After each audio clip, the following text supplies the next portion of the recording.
중일 전쟁 당시 일어났던 일본의 치야마 30인 살인사건. 오카야마현 치야마시에서 북쪽으로 20km 떨어진 토토리현 경계 근처의 산촌에서 일본 범죄사상 전대미문의 참극이 일어났다. 오카야마현 니시카모 마을과 카이오 부락, 그리고 이웃 사카모토 부락을 무대로 한 명의 청년이 불과 1시간 반 사이에 마을 사람 30명을 살해한 사건이었다. 니시카모 마을은 380가구, 인구 2000명. 카이오 부락은 23가구, 인구 111명. 사카모토 부락은 20가구, 인구 94명의 작은 마을이었다. 대부분이 영세 농민인 이 양쪽 부락 주민은 산전을 경작하거나 양잠이 주된 수입원이었다. 그러나 겨울 동안은 눈에 갇혀 지내게 되는데 남자는 대부분 객지로 나가 돈을 벌거나 숯을 구우러 산에 들어가는 바람에 마을에는 노인과 부녀자만이 남는다. 일명 밤놀이라는 성적으로 방종한 구습이 현저하게 남은 지역이기도 했다.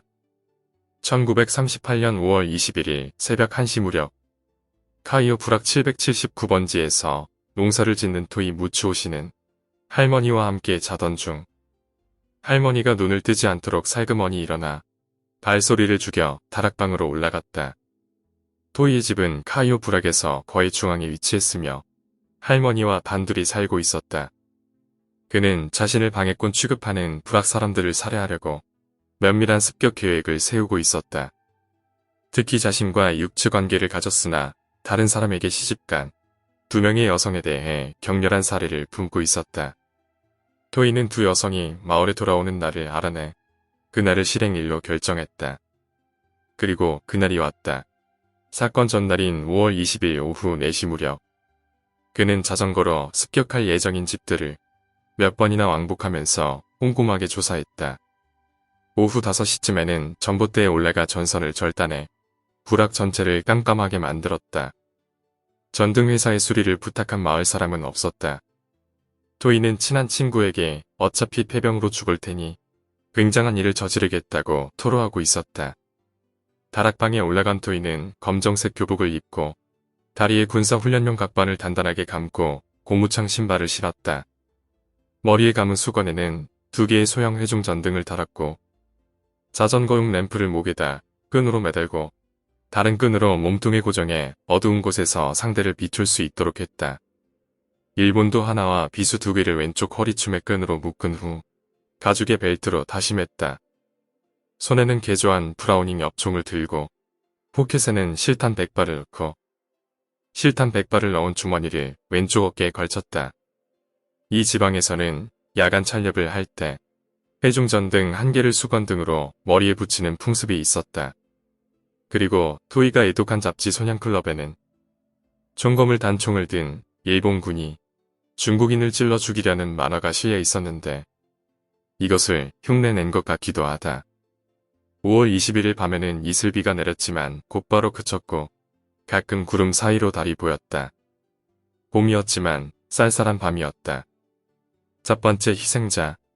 오전 1시 40분쯤 토이는 다락방에서 내려와 난로 옆에서 푹 잠들어 있는 자신의 친할머니인 요네의 목을 장작 패는 도끼로 절단했다. 두 번째 희생자. 가장 먼저 습격한 곳은 북쪽 이웃인 키시모토 카츠유키의 집이었다. 여기는 5인 가족이었지만 카츠유키는 군대에 입대해서 집에 없었다. 시골이라 문단속은 하지 않고 있었다. 몇 차례 밤놀이로 집안을 다 알고 있던 토이는 안쪽의 방으로 들어갔다. 토이는 과부인 카츠유키의 모친 치키와 육체 관계가 있었지만 최근 들어 거절당한 데다가 마을에 소문이 퍼졌기 때문에 강한 원한을 품고 있었다. 엽총을 사용하면 근처에 들린다고 생각한 그는 일본도를 소리 없이 뽑아서 숙면 중이던 치키오의 목과 가슴을 찔렀다. 세 번째 희생자와 네 번째 희생자. 계속해 어머니의 옆에서 자고 있던 남동생 요시오와 마모루를 일본도로 베어 살해했다. 여동생 미사는 일 때문에 다른 곳에 묵고 있었기 때문에 당장은 살해되는 것을 모면했지만 토이는 그녀가 누구의 집에 있는지 알고 있었다. 다섯 번째 희생자. 세 번째 집은 니시다 슈지의 집이었다. 이곳에는 4명이 있었는데 이곳도 열쇠를 잠그는 습관은 없었다. 토이는 이 집의 안주인인 토메와 몇 차례 육체 관계가 있었지만 토메는 몇 번이나 덤벼든 것을 거절했다고 마을 사람들에게 말했었다. 토이는 방에서 잠들어 있는 토메의 복부에 엽총을 대고 쏘아서 즉사시켰다. 6번째 희생자와 7번째 희생자, 그리고 8번째 희생자. 옆방에서는 3명이 난로 옆에서 자고 있었다. 장녀 오토모, 요시코와 주인 쉬시, 아내의 여동생 치시코였다. 요시코는 토이와 육체 관계가 있었지만 다른 집에 시집갔다. 그러나 감기로 앓고 있는 토메를 문병하러 요시코와 치시코가 와 있었다. 토이는 그것을 알고 있었으며 이날을 학살일로 선택한 이유 중 하나였다. 세 사람은 총성의 잠을 깼는데 근거리에서 엽총에 맞아 모두 즉사했다. 9번째 희생자와 10번째 희생자. 4번째는 키시모토 타카시의 집이었다. 여기는 4인 가족이었다. 마찬가지로 문은 잠겨있지 않았다. 앞문으로 침입한 토이는 이불 속에 잠들어 있던 주인 타카시와 임신 6개월이던 아내 니시다 토모에를 엽총으로 사살했다. 토모에는 5번째로 살해된 토마의 둘째 딸이었다. 11번째 희생자. 잠에서 깬 조카 테라나카 타케오가 달려들었으나 토이는 개머리판으로 머리를 때려 쓰러뜨린 뒤 엽총으로 가슴을 쏘았다. 토이는 웅크리고 앉아 떨고 있던 모친 타마의 앞에 버티고 서서 당신들과는 아무런 원한도 없었지만 이시다의 딸을 며느리로 삼았기 때문에 죽일 수밖에 없다고 했다. 타마는 살려달라고 애원했으나 토이는 총을 쏘았다. 그러나 타마는 치명상을 입지 않아 기적적으로 목숨을 건졌다. 혼자 살아남은 타마는 젊은 사람이 죽고 내가 살았다. 신도 부처님도 없다고 슬퍼했다. 12번째 희생자. 5번째는 테라카와 마사이치의 집. 여기는 6인 가족이었다. 거듭되는 총소리에 테라카와 집의 식구들은 모두 잠에서 깼지만 문단속은 하지 않았다. 현관으로 들어온 토이는 무슨 일인가 하며 나왔던 주인 마사이치의 가슴을 엽총으로 쏘아 사살했다. 13번째부터 16번째까지의 희생자. 놀라서 창밖으로 튀어나온 장남 데이치의 등을 엽총으로 쏘아 사살하고 복도의 덧문을 열고 밖으로 나오려던 오네토키와 육녀 하나를 사살했다. 며느리 노기 세츠코는 복도 구석으로 몰고 가 총으로 쏘았다. 테이이치와 세츠코는 불과 6일 전에 결혼식을 올렸다. 사녀 유리코와 토이는 깊은 사이였지만 그녀는 다른 남자와 결혼했다.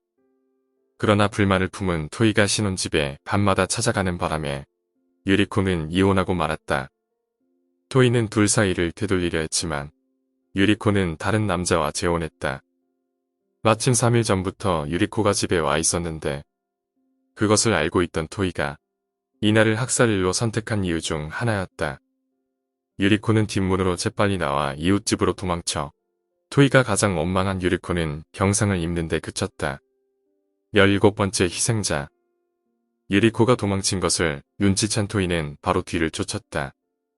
6번째 집인 테라카와 모키치의 집은 원래 토이의 습격 계획에 들어있지 않았지만 비극에 연루되고 말았다. 여기는 5인 가족이었다. 앞문을 잠근 직후 토이가 와서 문을 열라고 고함쳤다. 별지에 있던 부친 코시로가 덧문을 열자 토이는 그를 엽총으로 쏘아 즉사하고 말았다. 유리코와 주인 모키치, 아내 노부코, 차남 신지는 모든 문을 꼭 닫았다. 토이는 총을 마구 쏘고 문을 격렬하게 두들겼다. 모키치는 이대로는 모두 살해당한다고 판단하여 신지를 테라카와 모토카즈의 집으로 가서 도움을 청하도록 했다.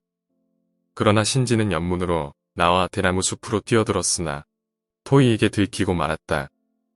토이는 곧바로 뒤를 쫓았지만 그것을 눈치챈 신지는 숲속에 숨을 죽이고 가만히 있자 토이의 눈을 속일 수 있었다.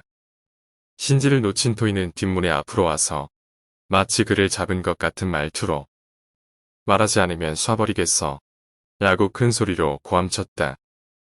노부코는 신지가 잡힌 것으로 알고 울면서 모키치에게 매달렸다. 유리코도 자기 때문에 그렇게 되었다고 흐느껴 울었다. 모키치는 몰래 뒷문으로 다가가 틈새로 밖의 모습을 보았다. 문 바로 옆에는 토이가 가로막고 있었지만 신지가 없는 것을 알고 안심했다. 하지만 토이는 열지 않으면 도끼로 부숴버리겠다라고 고함치면서 집을 향해 두 발을 쏘았다. 이때 한 발이 사녀 유키코의 대퇴부의 명중에 경상을 입었다.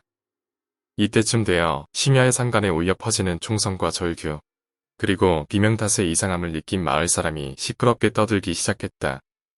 18번째 희생자와 19번째 희생자, 7번째는 언덕에 있는 테라카와 코지의 집이었다. 여기는 모친 토요와 아들 코지, 두 명이 살고 있었다. 이곳 역시 열쇠를 잠그는 습관이 없었다. 토이는 돈을 주고 토요와 관계를 가졌지만 그녀가 니시다 요시코와 테라카와 유리코에 중매를 한 것을 원망하고 있었다. 총소리에도 불구하고 그것을 눈치채지 못하고 잠들어 있던 두 명은 이불을 덮은 채로 총에 맞아 사망했다. 20번째 희생자와 21번째 희생자, 8번째는 토이의 집 남쪽 테라카와 센키치의 집.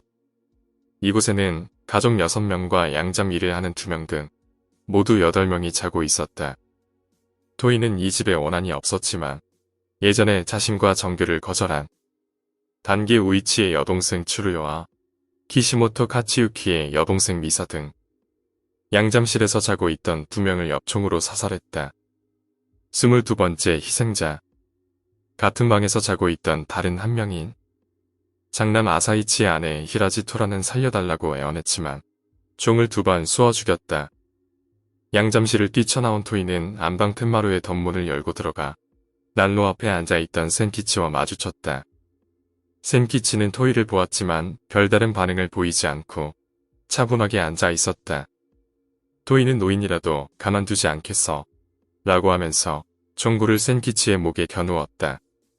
그러나 잠시 생각하더니 당신은 내 욕을 하지 않았으니 봐주겠어. 내가 죽으면 욕을 할지도 모르지만 이라고 말하면서 희죽 웃더니 자리를 떴다. 그 직후 토이는 안쪽 창고로 갔다. 여기에는 아사이치가 이불 속에서 자는 척하고 있었다.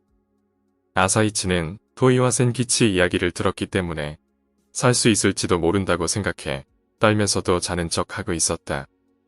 토이는 3개의 전등으로 아사이치를 비추다가 갑자기 베개를 걷어찼다. 아사이치가 놀라 일어나려 하자 가슴을 총으로 밀면서 젊은 사람은 도망쳤군. 움직이면 공격할 거야. 얌전히 일어나 라고 명령했다. 아사이치는 토이를 바라보며 두 손을 모으고 꼼짝하지 않을 테니 살려달라고 필사적으로 애원했다. 토이가 그렇게 목숨이 아까운가? 라고 조롱하듯 말하자 아사이치는 손을 모은 채로 여러 번 아이처럼 고개를 크게 끄덕였다. 좋아, 살려주시 라면서 그렇게 말하고 센키치의 집을 나왔다. 센키치의 아내 테라카와 치오는 마루 밑에 숨어 있었고 손자 테라카와 이사오와 그의 아내 테라카와 키이는 2층에 숨어 있었다. 23번째 희생자, 9번째는 단계 우이치의 집이었다. 이 집은 3인 가족이었지만 여동생인 치로요는 테라카와 센키치의 양잠실에서 이미 살해당했다.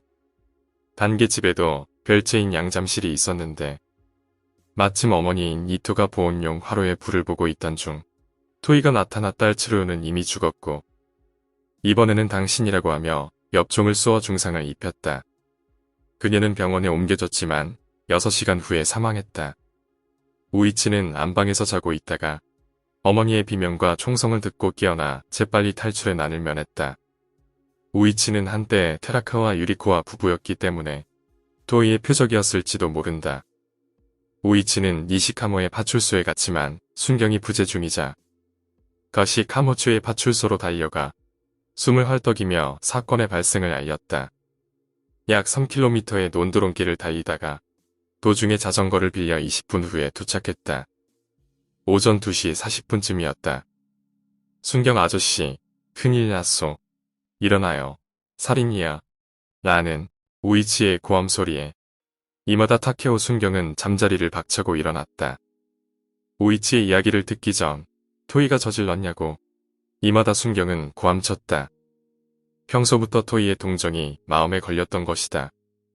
이마다 순경은 곧장 전화로 치야마 경찰서 숙직인 키타무라 부경감에게 보고했다. 이후 티가시컴 마을 파출소의 요네자와 순경에게도 연락했다. 소방대와 의사에게도 연락하고 만일의 경우에는 철도 전화를 빌려 더 이상의 사태 발생을 막기 위해 마을의 종을 두들길 것 등을 아내에게 부탁한 후 우이치와 함께 카이오 부락으로 향했다. 24번째 희생자 10번째 집은 이케야 마스에오의 집이었다. 8인 가족이었지만 수학여행 중이었던 장남 여우를 제외한 7명이 있었다. 토이가 이곳을 습격 대상에 포함시킨 이유는 이케야 마스에오가 테라카와 마츠코의 오빠였기 때문이었다. 토이는 마츠코와 관계가 있었는데 토이가 폐결핵에 걸린 것을 알자 갑자기 변심했다.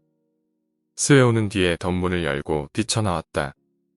이때 이미 뒤로 돌아갔던 토이가 스에오를 보자마자 총을 난사했으나 스에오는 대나무 숲으로 뛰어들어 위기를 모면했다.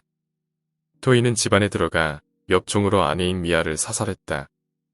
테라카와 마츠코의 일가는 위험을 알아채고 4명의 아이들과 함께 남편과 3일쯤 전 교토로 이사갔다. 이때 5번째 희생자인 니시다 토메에게 함께 가자고 권했지만 토메는 죽일 만큼 미워하진 않을 거야 하며 거절했다. 토이는 마츠코 일가가 도망친 것을 알고 있었다. 25번째 희생자와 26번째 희생자, 그리고 27번째 희생자. 토이는 사나마 키워 모친 츠루를 사살하고 도망치려 하던 부친가치 이치에게 총을 난사해 사살했다. 차남쇼우와 삼남쇼조는 토이의 눈에 띄지 않았는지 상처 하나 입지 않고 살아났다.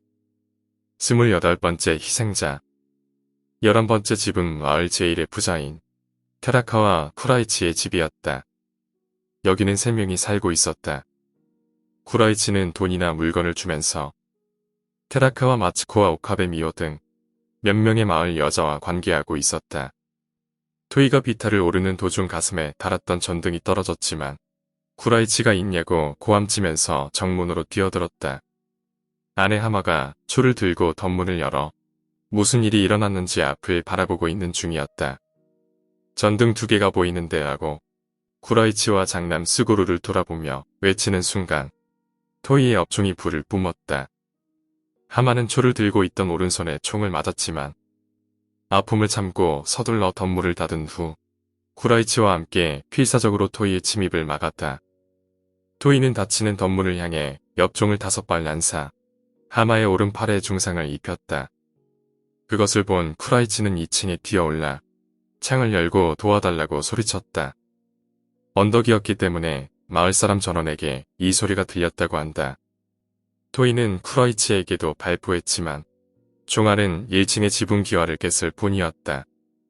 쿠라이치는 당황해 방 안에 몸을 숨겼다. 토이는 쿠라이치를 단념하고 떠났다. 하마는 사간 후 병원에 옮겨졌지만 출혈이 심해 12시간 후 사망했다. 29번째 희생자와 30번째 희생자. 지금까지는 모두 카이오 부락에서 벌어졌지만 12번째 살인은 카이오 부락 북서쪽의 사카모토 부락에 있는 오카베 카즈오의 집이었다. 토이는 약 2km의 산길을 달려가 이곳에 왔다. 여기는 부부 2명이 살고 있었다. 아내 미오와 토이는 여러 번 관계를 가졌는데 남편 카즈오는 이를 막으려고 부심했다. 그리고 최근에는 미오까지 차갑게 대하고 있었다. 오카베의 집은 토이가 찾아오는 것을 경계하고 있었지만 문단속은 하고 있지 않았다. 혹은 테라카와 쿠라이치 때문에 미오가 자물쇠를 떼어 두었을지도 모른다. 카즈오는 토이를 쫓기 위해 최근 공기총을 구입했는데 토이가 들어왔을 때 맞서려 했으나 아내와 함께 사살당했다. 이렇게 해서 약 1시간 반에 걸친 참극은 끝났다. 피해자는 사망자 30명과 중상자 1명, 그리고 병상자 2명 등 합계 33명이었다. 오카베 집을 떠나 오전 3시쯤 타루이 부락타케당 마츠하루의 집에 나타난 토이는 마츠하루가 자고 있는 방에 들어갔다. 마츠하루는 토이를 보고 강도라고 생각했다고 한다. 토이는 할아버지, 떨지 말아요. 할아버지, 빨리 종이와 연필을 가져와요. 경찰차가 이 아래까지 나를 쫓아오고 있어. 라고 말했다.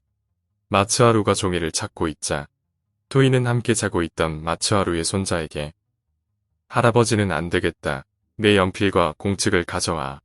라고 말했다. 손자가 연필과 공책을 주자 토이는 공책의 일부를 찢으며 나는 죄 없는 사람은 공격하지 않았다. 걱정하지 마. 공부 열심히 해. 라고 말하면서 서둘러 나갔다. 손자는 저 사람이 토이라고 말했다. 그런데 마츠하루는 처음으로 오카베 미오와 밀통의 소문이 있던 토이를 본 것이었다. 마츠하루는 토이가 유서를 쓸 생각으로 종이와 연필을 달라고 한 것을 알아챘지만 토이에게 아짱이라 불린 초등학교 5학년 나초오는 그 의미를 알 수 없었다. 토이의 시체가 발견된 곳은 거기서 산으로 3.5km 들어간 산꼭대기였다. 옆에는 몸에 달았던 회중 전등과 머리띠, 일본도 등이 가지런히 늘어 놓여 있었다. 신발도 벗어 제대로 가지런히 놓여 있었다. 검정색 학생복의 단추를 풀고 브라우닝 엽총을 손에 들어 셔츠 위에서 심장 쪽에 총구를 대었다. 양손으로 총신을 제대로 잡고 오른쪽 다리를 펴 엄지발가락을 방아쇠에 걸었다. 총성과 동시에 손에서 총이 1m 정도 날아갔으며 토이는 쓰러졌다. 직사였다. 자살 현장에는 유서가 있고 자택에서도 2통의 유서가 발견되었다. 사망 추정 시각은 오전 5시경. 이 사건에는 하나의 기묘한 전설이 항상 따라다녔다. 중일전쟁이 한창이던 시기에 벌어진 이 사건은 너무나 끔찍해 공표되지 않았던 것이다. 그러나 실제로는 라디오를 비롯한 전국의 매스컴에 빠짐없이 보도되었고 일본의 센세이션을 일으켰다. 오늘 이야기는 여기까지입니다. 오늘 이야기가 재미있으셨다면 구독과 좋아요, 댓글 부탁드립니다. 댓글은 저에게 큰 힘이 됩니다. 감사합니다.